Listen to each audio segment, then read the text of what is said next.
My next guest has written an article. We have it up on LarryElder.com. It's called Coronavirus Racial Disparities Miss the Bigger Picture.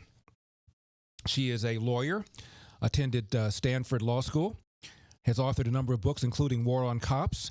Her latest one is The Diversity Delusion, How Race and Gender Pandering Corrupt the University and Undermine our Culture. And she is a fellow at the Manhattan Institute. Please welcome back to the program, Heather McDonald. Heather, do we give you an introduction, or do we give you an introduction at the Larry Elder Show? Man, I'm embarrassed to hear all that stuff. I hope your listeners are still hanging in there. So, Heather, I read your piece. It was, of course, a great piece, and you make the point that, yeah, they're obsessing over this disparity because they can somehow link this to some alleged structural racism in our medical healthcare system. But when it comes to disparities like dropout rates, like the percentage of black kids raised without fathers, like the percentage of black people who are victimized by homicide, despite the relatively low percentage in the population compared to the 50% or so of the people who are black victims, the same people concerned about the disparity regarding coronavirus don't seem to be concerned about those disparities, Heather McDonald. Well, the homicide victimization disparities are just stunning compared to what is being now alleged against our nation's doctors to say that, well, the only reason that there may be some higher rates possible in inner city neighborhoods is because of implicit bias on the part of doctors and nurses. The complaint here in New York from a public advocate is that though blacks are 22% of the population, they make up 27% of coronavirus fatalities. That is something that raises all sorts of alarms about racism and the disparities that blacks suffer. Mr. Jumaane Williams, who's our public advocate, is silent when it comes to the fact that in New York, blacks make up 62% of all homicide victims. That's twice as many. And nobody wants to talk about that because doing so would shift the narrative away from, it's all the police's fault, because the reason that blacks die of homicide at higher rates is because they commit homicide at higher rates. And talking about that would mean talking about the necessity of families, mothers and fathers, and that violates all sorts of feminist taboos. So instead, it's much more easy to say we live in a structurally racist society, and even the medical profession is denying blacks needed care. Heather McDonald is my guest. Her article is up on LarryElder.com. You know, Heather, looking at Chicago, Chicago is a third black, a third white, and a third Hispanic. Yet 70% of the homicides are black on black. And I read that roughly 70 or 75% of these cases are unsolved.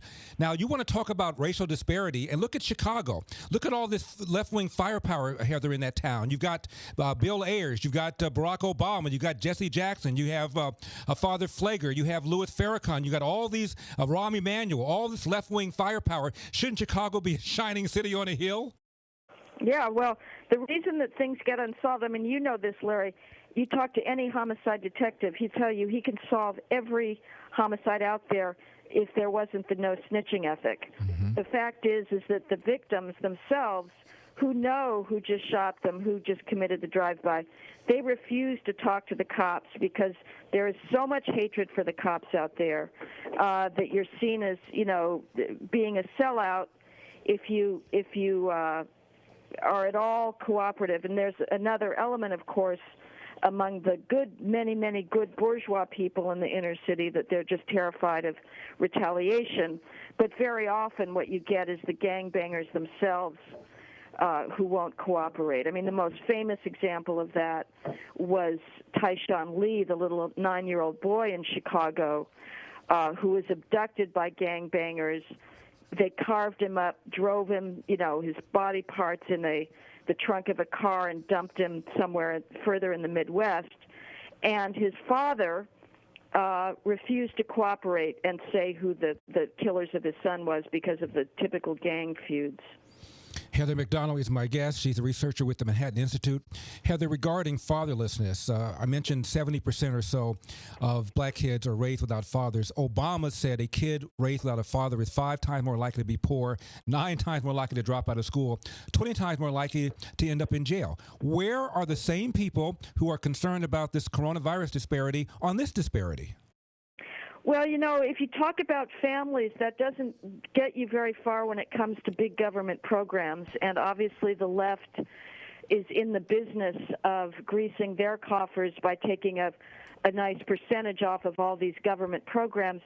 Creating families is something that individuals can do for themselves by exercising personal responsibility when it comes to procreation, by not having a child unless you're willing and ready to marry the father of that child. And this is something that human beings have done for thousands of centuries without any sort of great society programs. But the left is adamantly opposed to even talking about personal responsibility because that starts to shift power away from the government. Heather McDonald, we have about 2 minutes left. Speaking of personal responsibility, you are in New York. Had you been governor, how would you have handled the coronavirus pandemic? I would not have shut down businesses. I think this is absolutely atrocious. The city is a ghost town now. We are eating away at the very basis of American prosperity. We are doing damage to the economy right now in ways that we can't see, and any minute it's going to come crashing down around us.